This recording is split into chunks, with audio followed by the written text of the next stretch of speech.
Which pathogenic microorganism do you think is the worst? Explain why. For me, the worst pathogenic microorganism is that the virus, because the virus are like the hijackers. They invade living normal cells, use those cells to multiply and produce other viruses like themselves. They can kill, damage, or change the cells and make you sick. Different viruses also attack certain cells in your body, such as your liver, the respiratory system, and our blood. So, as I research, aside for COVID-19 that we have experienced right now, we have also the norovirus that outbreak grows in Zamboanga City. Noroviruses is one of the leading causes food poisoning and often result in symptoms similar to stomach flows, such as stomach cramping, nausea, vomiting, and diarrhea. Noroviruses spread easily by coming in contact with someone who is infected, especially in crowded areas. So food, drinks, and surfaces also are become contaminated with the noroviruses. So anyone who can get sick in noroviruses, but the illness can be easily serious for young children and older adults. So you can contact the noroviruses many times in your life. If you were a microbiologist, what innovative method will you employ to either eradicate or mitigate the disease caused by your chosen microorganism? So if I were a microbiologist, the innovative method that I will employ to either eradicate and mitigate the disease caused by noroviruses, so I will teach them, I will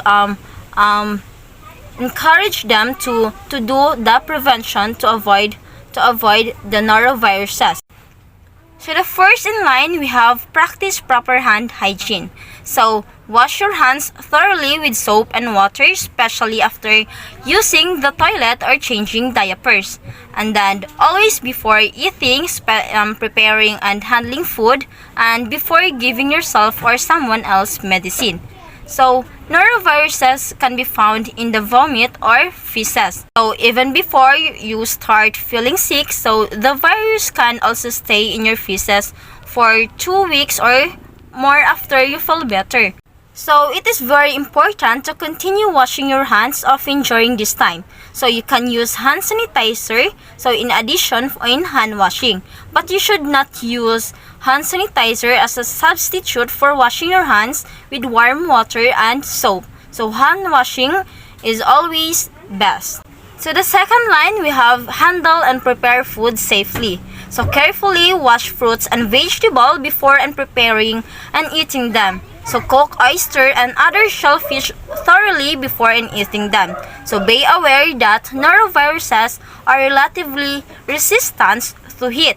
They can survive temperature as high as 145 degrees Fahrenheit. So quick steaming processes that are often used for cooking shellfish may not heat food sufficiently to kill noroviruses.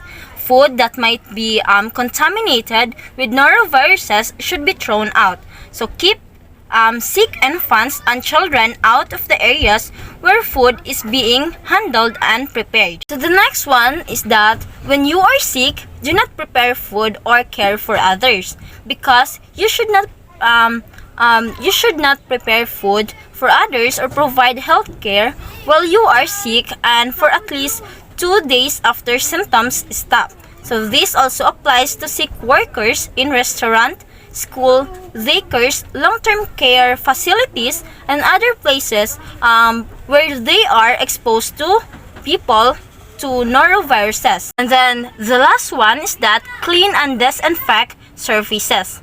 So after someone vomits or have a diarrhea, so always thoroughly clean and disinfect the entire area immediately. So put on rubber or disposable gloves and wipe the entire area with proper towels.